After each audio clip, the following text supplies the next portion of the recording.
el entusiasmo en las distintas capacitaciones que hemos realizado.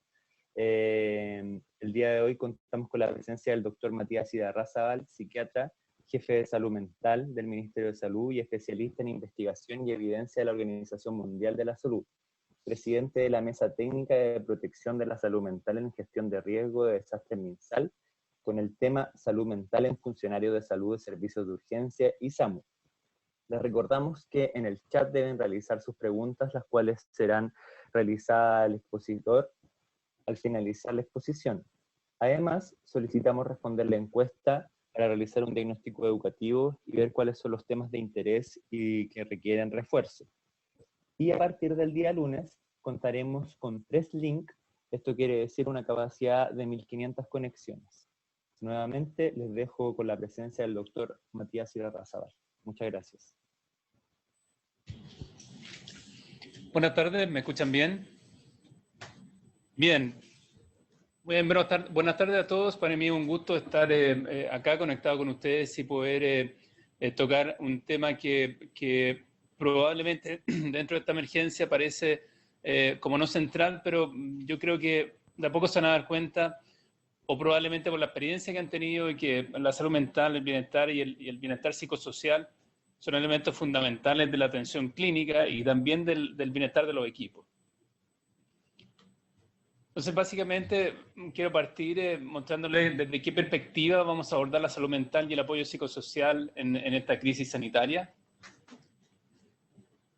Es necesario proteger la salud mental en la gestión de riesgo de desastre utilizando este modelo que, si ustedes se fijan, tiene 8 ejes estratégicos.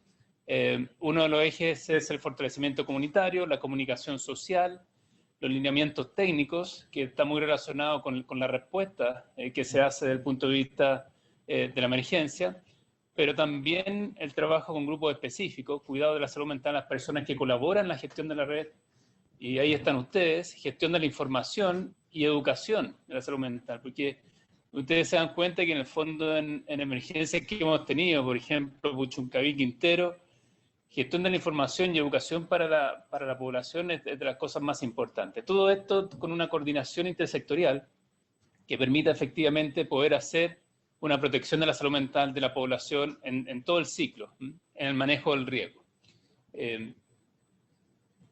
Y estas líneas de acción involucran diferentes niveles y diferentes consideraciones desde el punto de vista cultural y social.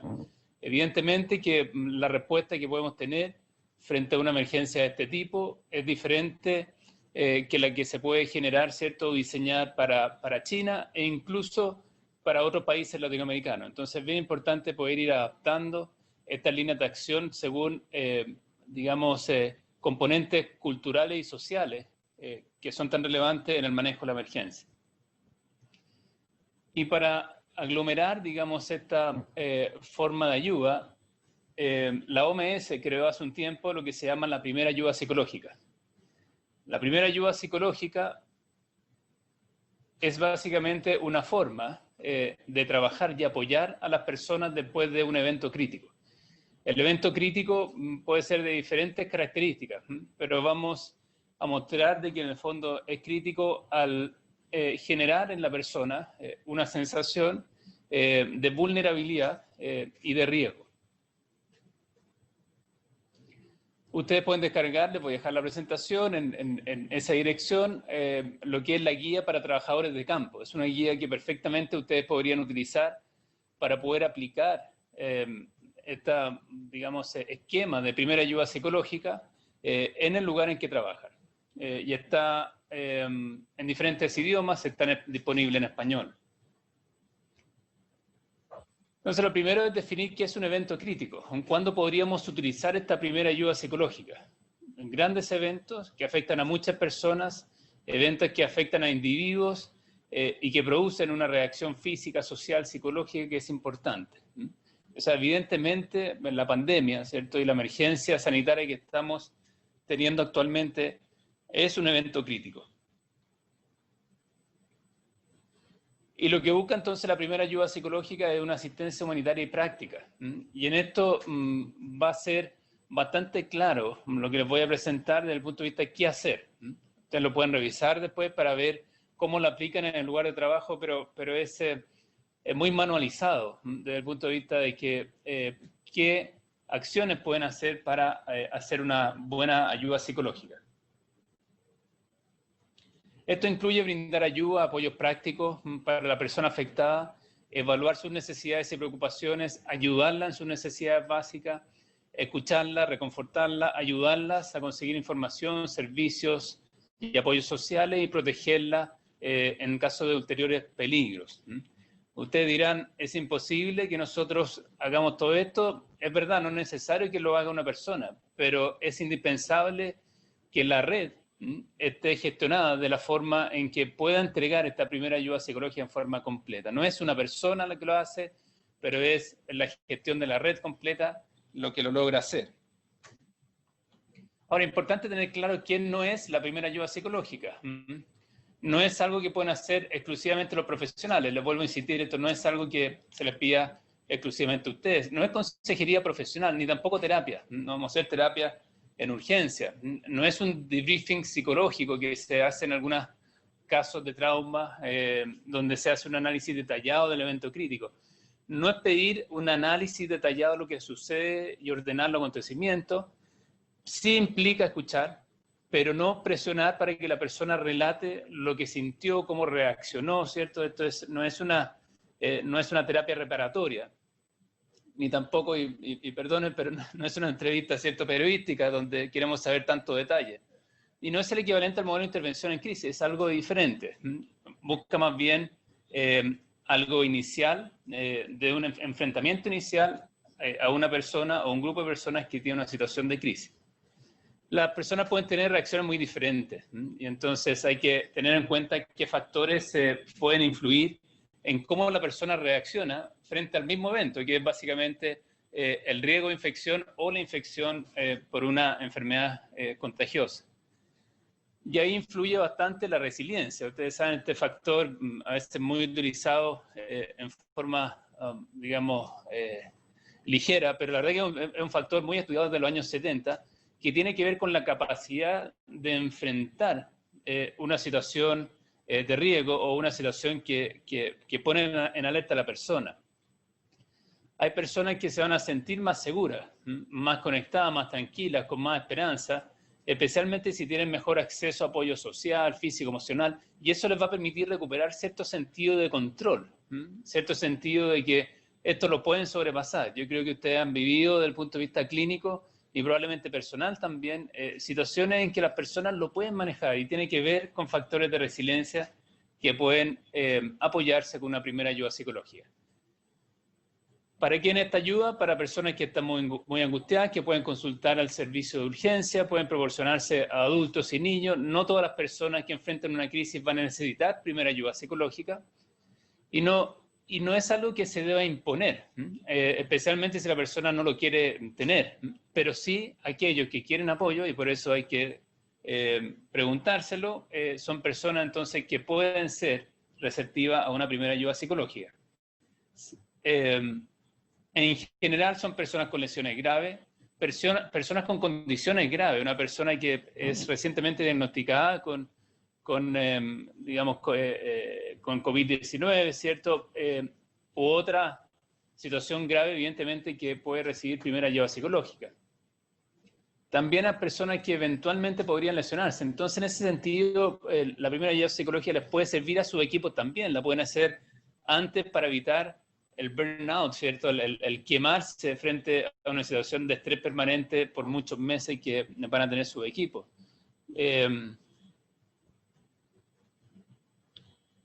Y tiene algunos elementos que son importantes considerar en esta crisis. Si esta crisis ocurriera ahora, y básicamente es lo que está ocurriendo.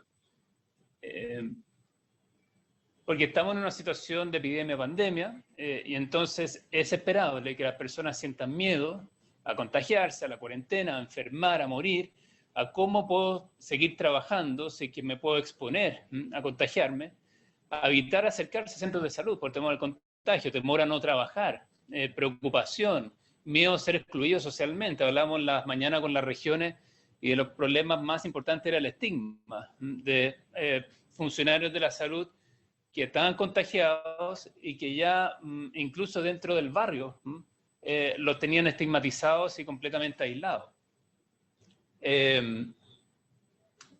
Sentir impotencia, temor de estar separados de los seres queridos, hacer una cuarentena en la casa sin poder contactarse físicamente con los seres queridos, sentimiento de impotencia, aburrimiento, soledad, miedo de vivir la experiencia de una epidemia o de una infección grave por COVID, o por SARS-CoV.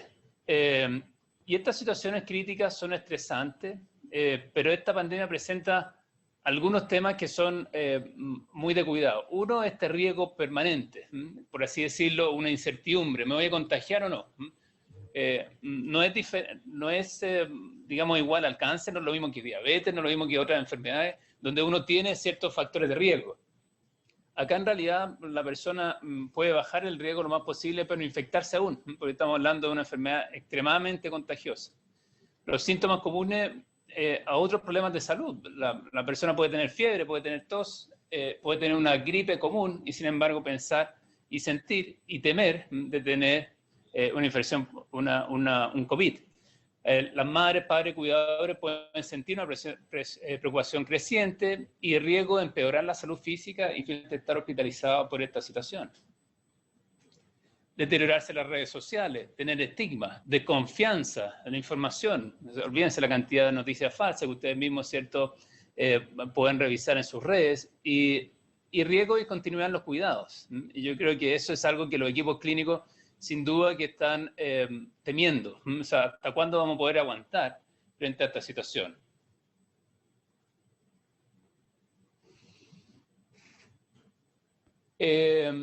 Hay algunas cuestiones específicas de este virus que evidentemente todavía se están estudiando, pero que, digamos, que pueden causar un temor e incertidumbre. Y tiene que ver con cómo afecta este virus a los diferentes grupos etarios, cómo se puede transmitir ciertamente. Sabemos de persona a persona, pero bueno, y las mascotas y otro tipo de animales, ¿cierto? El uso de enjuagues vocales, antibióticos, cigarrillos, todas esas cosas, ¿cierto? La comunidad se lo está preguntando. Y alguna teoría conspiratoria, esto fue un arma biológica, esto fue algo que creó China, que hizo, digamos, Estados Unidos, son elementos que producen incertidumbre. Los alimentos, acuérdense que incluso la primera semana teníamos temores de las personas que recibían paquetes de China, así que estaban contaminados. Y evidentemente esto afecta más a grupos culturales o étnicos específicos. Si no, olvídense la comunidad china en California como está sufriendo ahora. Y entonces, frente a esta crisis, la comunidad puede reaccionar de diferentes formas. Y en las actividades comunitarias que se pueden hacer durante esta crisis pueden incluir mantener el contacto social. Yo sé que se ha hablado mucho del aislamiento social, que ahora la OMS cambió a aislamiento físico. Fue probablemente o una mala traducción o un término malamente elegido, porque lo que necesitamos en esta época, especialmente con cuarentena creciente en diferentes comunas y regiones del país, es que se mantenga el contacto social. Lo que queremos es que las personas no se expongan al virus, pero que mantengan sus redes sociales para poder aguantar el aislamiento y poder aguantar este nuevo estilo de vida en sus casas. Compartir mensajes con información clara, brindar apoyo y atención a aquellas personas que han sido separadas de sus familias. Pasa con los equipos clínicos, que algunos están pensando incluso en alojar ya fuera de sus casas, porque de alguna forma llevar el riesgo, ¿cierto?, de la infección todos los días o toda la semana a la casa lo encuentran insoportable y con toda razón. Organizarse comunitaria para mantener la prevención y protección. Y los trabajadores, ustedes, pueden experimentar riesgo de estigmatización. Puede ser bien visto andar de doctor hoy día, pero también puede ser, y traten de hacerlo en alguna calle, ¿cierto?, un fenómeno que lo estigmatiza, ¿cierto? Sabe que este doctor probablemente estuvo viendo algún paciente con SARS-CoV y entonces en ese sentido no quiero estar con él. Las personas han bajado la cantidad de consultas médicas, justamente por eso no se quieren ir a infectar, lo que dicen al doctor, a los centros médicos. El cansancio físico por el uso de los equipos de protección personal, ustedes lo han vivido, ¿cierto? 12 horas, 18 horas con equipos que dejan ya una dermatitis, cierta irritación, estado de alerta y vigilancia permanente, procedimientos estrictos, protocolos que cambian cada semana y un entorno laboral sin duda que es más demandante, largas horas de trabajo, aumento de la cantidad de pacientes.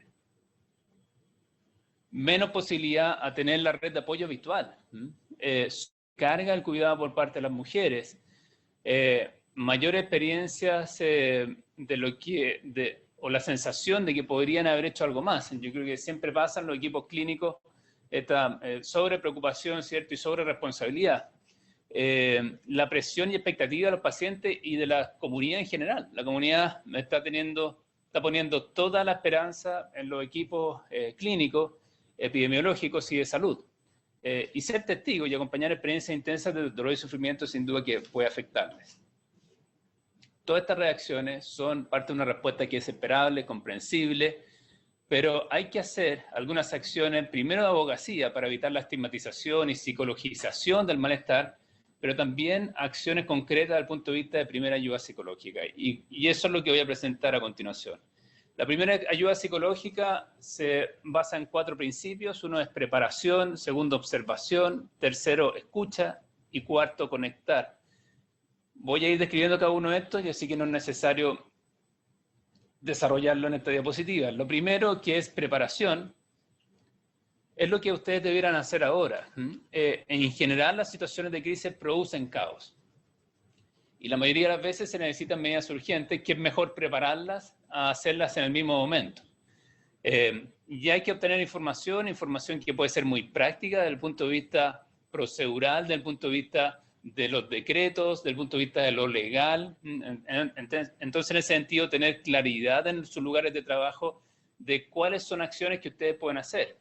Ayer veíamos algunos alcaldes que con la intención, que uno puede decir genuina, ¿cierto?, de que su comunidad no se expusiera a infecciones, bloquearon algunos caminos. Entonces uno dice, era una acción o una intención que era genuina, pero sin embargo la forma de actuar frente a ello era completamente errada, ¿cierto? E incluso, perdón la expresión, pero criminal. Y entonces en ese sentido hay que estar preparados y buscar, utilizar y pedir los protocolos adecuados.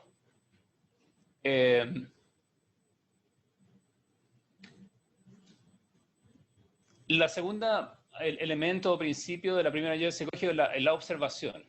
Y en eso la comunicación verbal es muy importante. Lo que ustedes comenten y lo que le digan a los pacientes, evidentemente que tiene un impacto que es inconmensurable. Pero también la comunicación no verbal. Acuérdense que, y se han hecho los experimentos, ¿cierto? Una persona, si está diciendo una cosa, pero gesticula otra, para el observador le va a quedar la sensación o el mensaje de lo que gesticuló, no de lo que habló. O sea, siempre el lenguaje no verbal es más importante desde el punto de vista de la transmisión de la comunicación que el lenguaje verbal. Ustedes pueden decir una buena noticia con mala cara y la persona probablemente va a entenderlo como una mala noticia.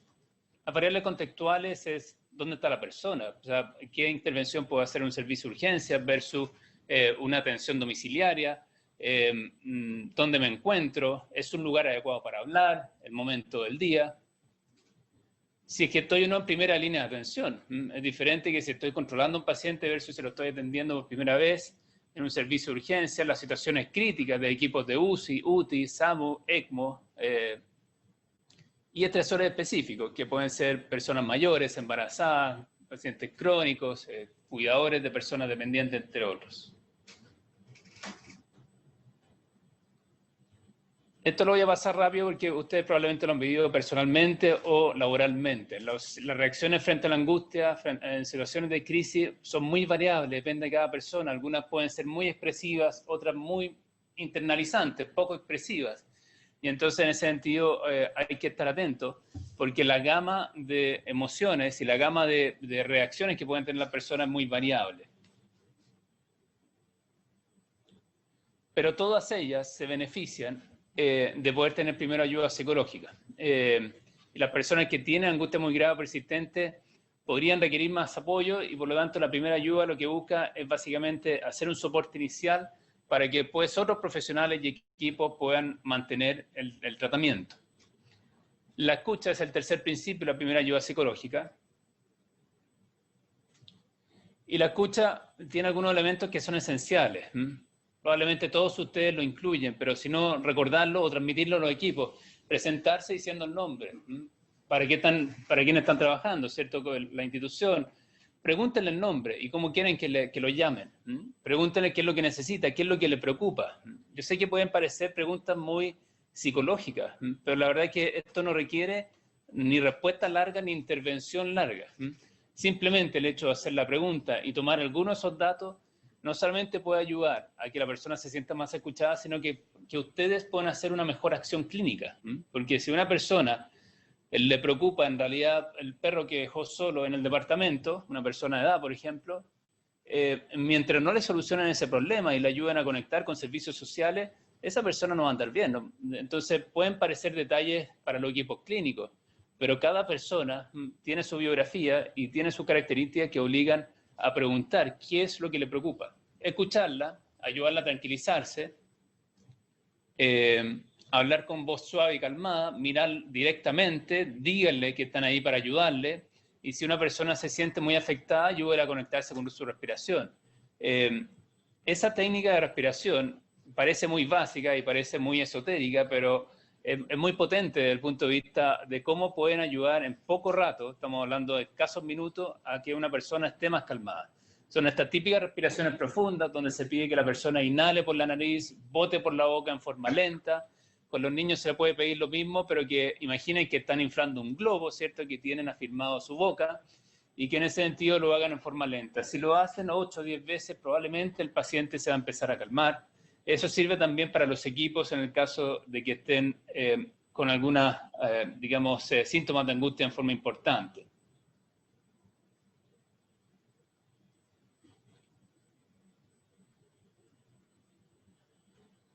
Presten atención a la persona, traten de escucharla y traten de mostrar el compromiso y respeto que habitualmente hacen, pero que es difícil mantener haciendo cuando llevan tantas horas de trabajo y tantos días y semanas en que están en situaciones irregulares desde el punto de vista del trabajo que están haciendo.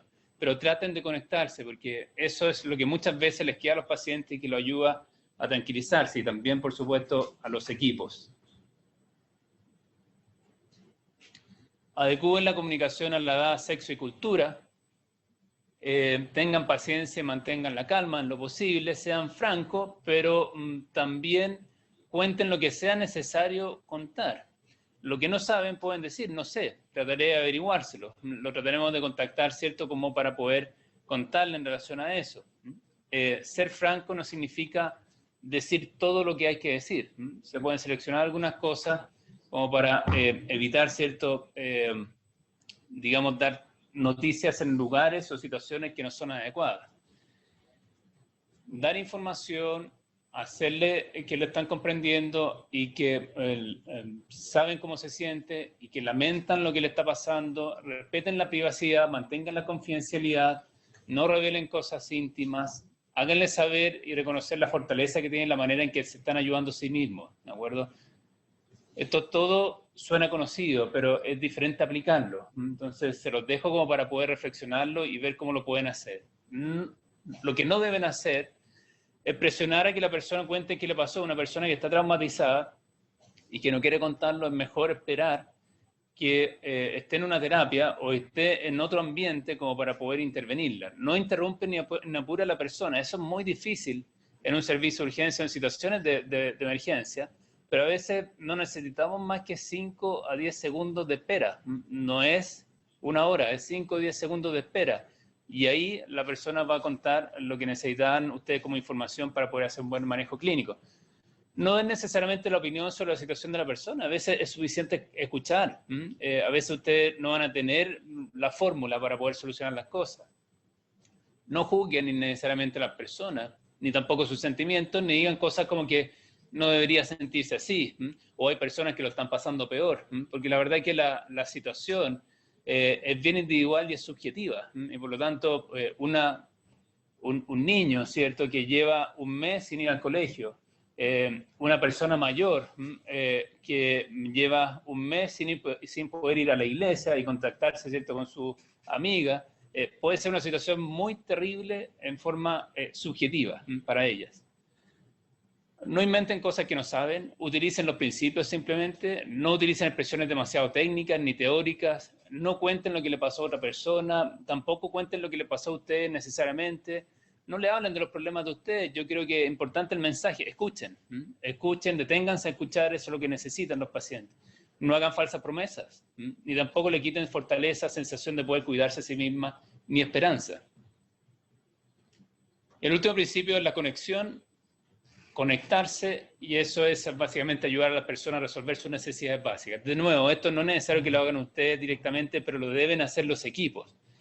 Pasa muchas veces que después de la atención de urgencia, la persona no sabe qué hacer, a dónde ir, cómo continuar el tratamiento. Entonces, esa información es muy valiosa. Se fue conectada con un ser querido, ¿no? Alguien sabe lo que le pasó. En fin, son situaciones que evidentemente hay que considerar.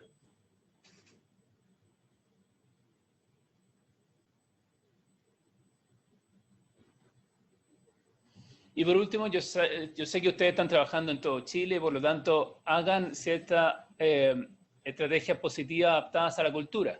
Eso puede variar si que están en una situación más rural, ¿cierto?, más urbana, si que están trabajando con diferentes grupos étnicos, y entonces, en ese sentido, vayan adaptándolo. Pero algunas recomendaciones para sus equipos y para ustedes mismos. Descansar lo suficiente. Yo sé que puede ser difícil encontrar el espacio, pero aunque suene raro, así como encontramos el espacio para ir al baño, ¿cierto? Tratemos de encontrar el espacio para poder descansar, para poder parar, tomar conciencia digamos, de la jornada, de lo que están haciendo. Comer lo más regularmente posible. También uno dice que no tengo tiempo. Hay que hacerse un tiempo, pueden ser 5 o 10 minutos, pero eso puede ser un tiempo muy valioso desde el punto de vista de la capacidad de respuesta que pueden tener ustedes. Conversar y pasar tiempo con familiares, amigos, conversar sobre los problemas con alguien de confianza, buscar alguna forma de relajación, aunque sea dentro de la casa, dentro del departamento, caminar, cantar, rezar, jugar con los niños, hacer actividad física, aunque sea limitada, evitar el alcohol y otro tipo de drogas, ocuparse de la higiene personal y buscar maneras seguras de ayudar a los otros. Esas son cosas que les pueden ayudar a ustedes, los equipos.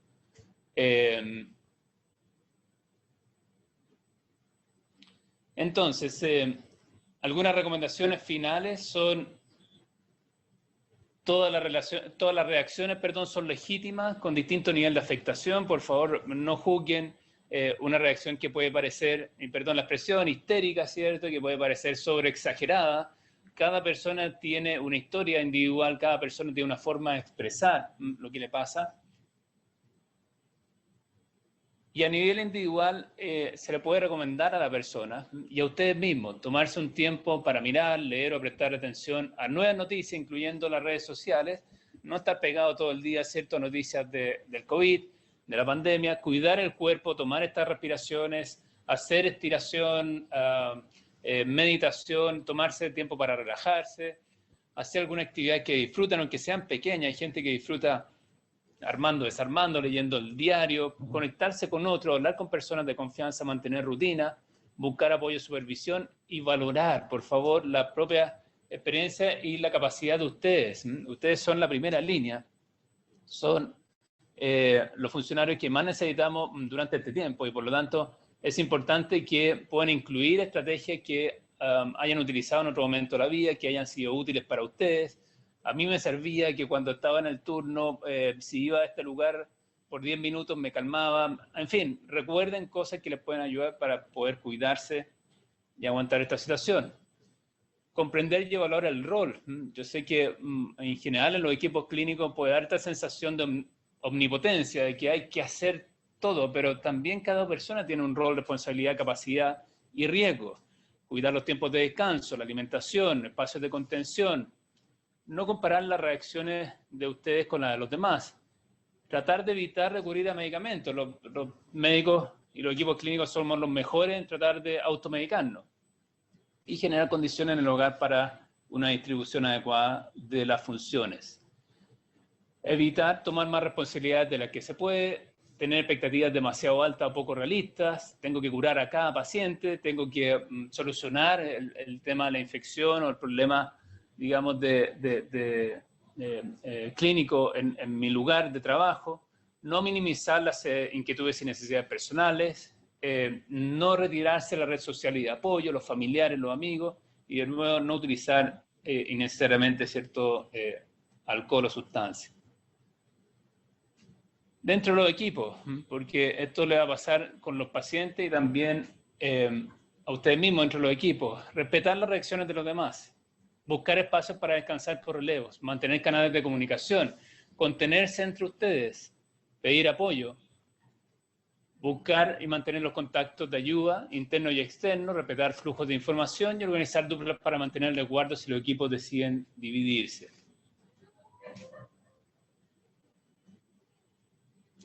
Y lo que pueden hacer al final del día,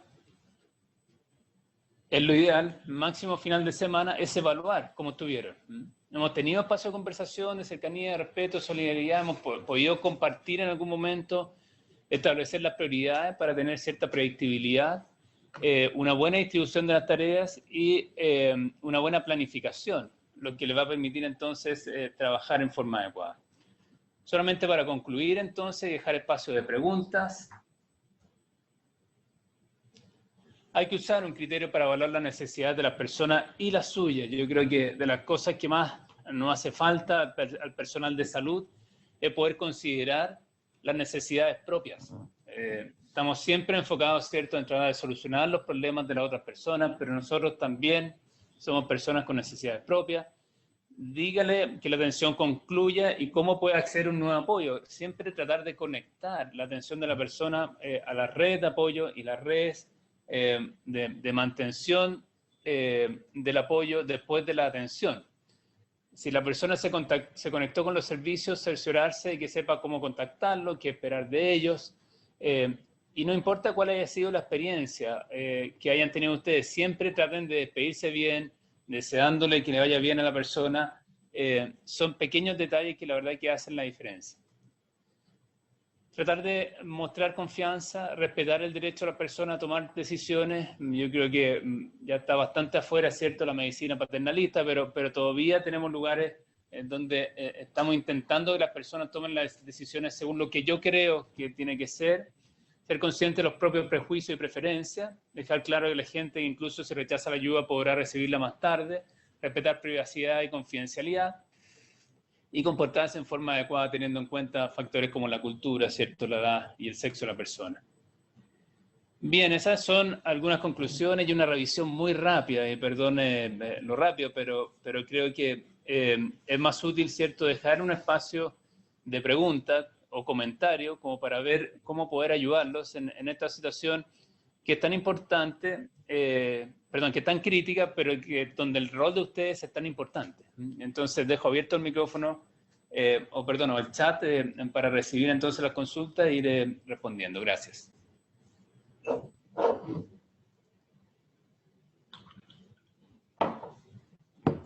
Doctor, muchas gracias. Hay algunas preguntas en los chats. La primera pregunta que se realizó es en cuanto al PAP. ¿El PAP está pensado para luego de la crisis? ¿Cómo se aplica en el actual escenario en que la crisis es constante y se mantiene? La primera ayuda psicológica está pensada en general en cualquier tipo de crisis o emergencia. Entonces está perfectamente acorde a lo que necesitamos en esta crisis, ¿de acuerdo? Aunque suene raro, la mayoría de las emergencias pueden tener un tiempo limitado, pero no todas son así.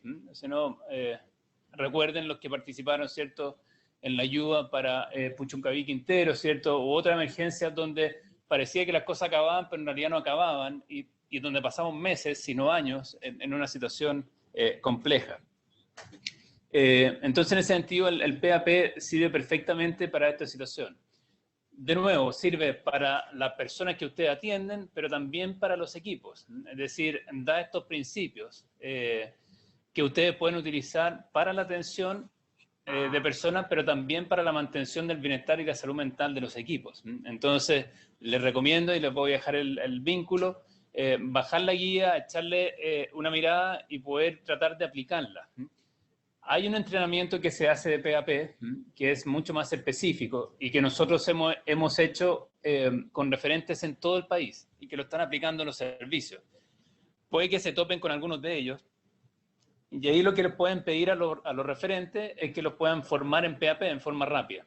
Pero si no, el puro hecho de revisar nuevamente los principios que tiene el PAP, revisar el manual, les puede ayudar a ustedes a aplicar los principios y de alguna forma entonces estar ayudando a la persona, a ustedes mismos y a los equipos en relación a esta crisis. Entonces, perfectamente aplicable como resumen.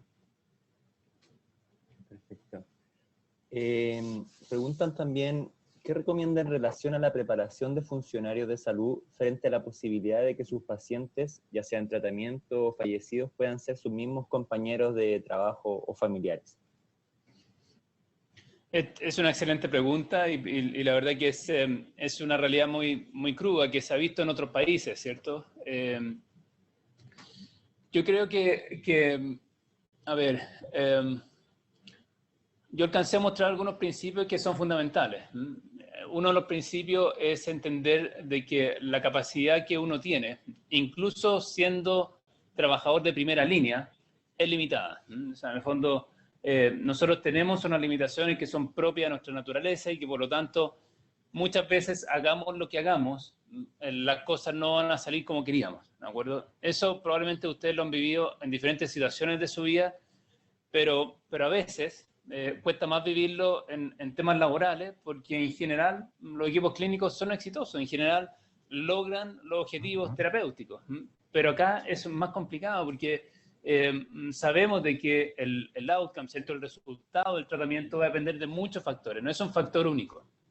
Y así vemos cómo hay personas jóvenes o personas de bajo riesgo que se supone que no se iban a hospitalizar y menos morir que terminan, ¿cierto?, hospitalizadas y fallecidas. Entonces, en ese sentido, tratar de hacer una reflexión inicial de cuál es mi rol en esta emergencia y cuál es mi capacidad en esta emergencia. Y también cuál es mi capacidad como profesional de la salud. Yo creo que es importante entender de que la capacidad o la responsabilidad que ustedes tienen como profesionales de la salud es tratar por la mayor cantidad de los medios de recuperar la salud de las personas. Pero eso no es equivalente a sanar a todas las personas, ¿cierto? Y todos tenemos algún caso que a pesar de que hayamos hecho mucho esfuerzo, no resultó bien. Yo creo que esa pequeña reflexión que se puede comentar entre colegas, se puede comentar entre amigos, para ayudar a reflexionar, ¿cierto? A entenderlo, puede ayudarles mucho a poder entender cuáles son los límites de la acción terapéutica que yo hago. Lo de los familiares es tremendamente complejo. Solamente les puedo decir que puede sonar un poco drástico, pero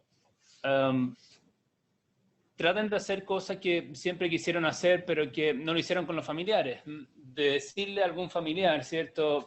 Te quiero, ¿cierto? Decirle a algún familiar, sabes que me gustaría ya ponerme buena contigo, ¿cierto? Llevo no sé cuántos años sin hablar contigo. Son pequeños detalles que yo sé que pueden sonar muy de película, ¿cierto? Muy especiales, pero son perfectamente aplicables para esta crisis. En España, en Italia, ustedes bien saben, ¿cierto?, de que familias completas están muriendo. Entonces, no esperamos los mismos resultados para Chile, pero sabemos que la situación es compleja. Entonces, en ese sentido, esas pequeñas acciones, desde el punto de vista de saldar deudas emocionales, relacionales, yo creo que es algo recomendable que se pueda hacer. Eso por lo pronto. Yo creo que el apoyo también familiar, social, es siempre fundamental para que ustedes puedan estar con suficiente capacidad de resiliencia y al mismo tiempo tengan buena capacidad de recuperarse frente al fallecimiento o resultado adverso de pacientes o familiares, a pesar de que hayan hecho todo lo humanamente posible. Entonces, el apoyo familiar también es importante. La primera parte de la presentación tenía que ver con la preparación. Y entonces esa parte es muy importante, prepararse para resultados adversos. Eso también es importante dentro de los equipos. Hagamos lo que hagamos, puede que se nos muera un paciente, y eso no nos hace un equipo peor que el otro. No hace estar dentro de la estadística, donde hay probabilidades de que en el fondo puedan haber resultados adversos, hagamos lo que hagamos, seamos el mejor equipo clínico que hay. Perfecto. Preguntan acá una funcionaria del SAMU, ¿qué estrategias recomienda para el trabajo de funcionarios del SAMU? Ya que se le han hecho varias recomendaciones en cuanto a la contingencia, trabajo, ejercicio de respiración, para el estrés y la rabia. ¿Qué otras estrategias podrían utilizar? A ver, si es que no están entrenados en primera ayuda psicológica, hemos entrenado muchos equipos SAMU y SAPU para primera ayuda psicológica, pero si no están entrenados, yo creo que vale la pena, digamos, poder aplicar algunos de esos principios. Yo sé que pasé la presentación un poco rápida, pero revísenla en el sentido de que muchas cosas que parecen obvias, o al menos parecen muy fáciles de hacer en una presentación, puede que no sean tan difíciles de aplicar o implementar. Entonces, revisen bien la presentación porque basta probablemente que vean los principios, que vean la forma en que pueden prepararse, que puedan hacer estas acciones de observar, escuchar, atender y conectar, como para que en el fondo mejoren el trabajo que están haciendo. Yo recomendaría, en el caso específico de los trabajadores de urgencia, que tengan un apoyo psicológico permanente. Eso no significa una terapia, significa un apoyo. Y el apoyo significa que en el fondo yo puedo acudir a alguien y luego en el fondo, si es que me siento muy bien, dejar de ir. Lo que queremos hacer a nivel central es poder ofrecer esto ya en forma más establecida. Y está pronto a salir, ¿cierto?, un proyecto en que los funcionarios van a poder acceder a atención psicológica y eso les va a permitir entonces estar más preparados y recibir un apoyo profesional en el caso de que lo necesiten. Pero si algo les puedo recomendar es que se afiaten como equipos. A veces pueden tener mucha técnica, mucha teoría y mucha preparación, pero puede que todavía estén trabajando en forma individual y con poco apoyo. Y al final del día, y al final de la jornada, y al final de estos meses, que van a ser meses complicados, probablemente las cosas que más van a determinar la capacidad de los equipos de poder responder frente a la emergencia es cómo funcionan como equipos, cómo están preparados desde el punto de vista de cosas que escribí, ¿cierto? Estructura del funcionamiento, apoyo entre ustedes, ¿cierto? Contención. Entonces, traten de aplicar esos principios que probablemente los vieron en alguna capacitación y ojalá le haya quedado algo de esta presentación, pero que es necesario pasar el paso adelante, que es aplicarlos, que es revisarlos dentro de lo que están haciendo. Cuenten con el apoyo del Departamento de Salud Mental desde el punto de vista de que nosotros ya hemos enviado recomendaciones a los servicios para el apoyo y la ayuda a los profesionales de primera línea y los funcionarios en general. Y entonces espero también de que tengan esa información que puedan utilizar en su equipo y lugares de trabajo. Perfecto. Otra pregunta, bueno, agradecen la presentación y preguntan respecto a cuál estrategia es la más eficiente para fortalecer a la jefatura en este contexto. Si sería ideal contar con grupos de alguna red social que permita solicitar y compartir información entre el equipo o otra estrategia. Bien, si entiendo bien la pregunta es en el fondo, ¿qué es lo que puede hacer un jefe, una jefatura para poder hacer mejor su función en este contexto que es tan difícil? A veces la jefatura y el liderazgo no se demuestra, digamos, por temas administrativos. Es verdad que un buen jefe puede ser aquel, ¿cierto?, que cumple todas las funciones asignadas y aquel que, digamos, tiene un equipo que está funcionando y que logra los objetivos institucionales. Sí, ese puede ser un buen jefe, pero también es un buen jefe aquel que logra estar conectado con su equipo. Yo creo que es una dificultad doble que tiene la jefatura en esta etapa de poder conectarse con los equipos, porque en general, cuando hay situaciones de emergencia, las personas suelen tomar algunas defensas psicológicas y una de ellas es la disociación, es separarse emocionalmente de lo que está pasando.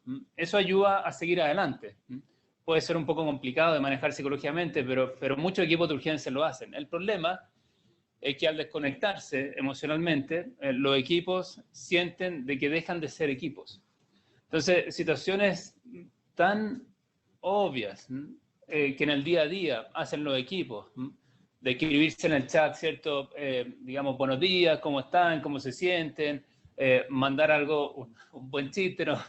No un chiste mal gusto, ¿cierto? Aprovechar los chats para mejorar el ánimo, pueden ser elementos súper importantes que las jefaturas pueden promover. La información para los equipos es fundamental. Yo creo que la jefatura tiene una gran responsabilidad ahora de poder entregar la información, que puede ser cambiante, que puede ser, digamos, muy diferente de una semana a otra, pero al final de cuentas es la última información. Eso los equipos lo agradecen. También tener canales de poder resolver ciertas situaciones de los equipos. Los equipos se van a tensionar, los equipos se van a cansar, y por lo tanto tener espacios de escucha, tener espacios en que podamos opinar entre todos cómo enfrentamos la situación, pueden ser tremendamente agradecidos por los equipos. Necesitamos líderes, pero no necesitamos estos jefes autoritarios que dicen esto se va a hacer según lo que yo diga porque yo sé. Es verdad que la experiencia de algunos miembros del equipo es muy valiosa, pero es la vivencia y la experiencia del equipo completo lo que va a hacer finalmente que ese equipo sea exitoso. Entonces, tratar de promover esos espacios en que cada uno, y estoy hablando cada uno, desde el más experto al menos experto, pueda opinar y pueda contar situaciones que le están pasando y le están dificultando su trabajo. Yo sé que en los servicios clínicos, los equipos estamos muy acostumbrados a buscar soluciones, pero a veces no se trata de encontrar la solución, se trata de escuchar nuevamente, se trata de poder saber y conectarse sobre cómo se siente la otra persona que está con cuarentena hace tanto tiempo, que tiene a su hijo, ¿cierto?, sin ir a la escuela, al colegio hace tanto tiempo, que tiene problemas de pareja, ¿cierto?, en relación a esta situación. El escuchar en forma activa, en forma atenta, puede hacer una gran diferencia para una buena jefatura. Entonces, en fin, son algunas recomendaciones cortas, pero que espero que ayuden a reflexionar desde el punto de vista de que cosas que se comentaron en la presentación son las cosas que pueden aplicar la jefatura para que los equipos se sientan mejor. Perfecto. Y en virtud del tiempo, la última pregunta que vamos a realizar, preguntan por el abordaje que recomienda o se aplica para prevenir y o tratar la traumatización secundaria del personal de salud en situaciones de emergencia. Es una buena pregunta, pero es compleja porque hay diferentes tipos de traumatización. Ustedes conocen los tipos clínicos, ¿cierto? El trastorno por estrés agudo, el trastorno de estrés postraumático, pero hay múltiples tipos de traumatizaciones y hay algunas traumatizaciones que son crónicas, que ocurren fundamentalmente, por ejemplo, en el caso del abuso sexual continuado, pero también, ojo, en el caso, por ejemplo, del trabajo en emergencia con exposición a situaciones que sienten vulneración en forma continuada. O sea, en mucho lo que veíamos con los equipos y el conflicto social. O sea, todas las semanas, en forma permanente, durante varios meses, se vieron expuestos a situaciones en que no sabían si le iba a llegar una lacrimógena o no, si que lo iban a dejar hacer el trabajo, si que iban a volver bien de su turno o no. Entonces, esas situaciones de trauma crónico requieren un trabajo diferente a lo que puede ser el trauma agudo. En general, yo diría que para el nivel de los equipos, lo que más se recomienda es poder detectar temas de traumatización. Cuando se detectan, ahí es importante tratar de buscar equipos que estén especializados. Yo diría que no hay algunas terapias así tipo mágicas, ¿cierto?, para trauma, que pueda, a pesar de que se han planteado, de que puedan pocas sesiones, ¿cierto?, o en una intervención reducir en forma completa, ¿cierto?, la traumatización de una persona. Si estamos viendo que esa persona realmente se puso en una situación que le generó vulnerabilidad, en general, y si no pasa en el tiempo, en general se recomienda una terapia. Apóyense en los equipos clínicos, en los equipos psicológicos, ¿de acuerdo? Hay terapias que son de baja expresividad, donde no es necesario contar toda la traumatización, pero pueden ayudar. Está EDP, ¿cierto? Es una terapia de movimientos oculares y hay algunos medicamentos que eventualmente se pueden utilizar, ¿cierto? El propranolol, por ejemplo, puede servir en la primera etapa de la intervención, pero en general lo que mejor resulta es terapia de trauma, que en general lo hacen los equipos psicológicos especializados.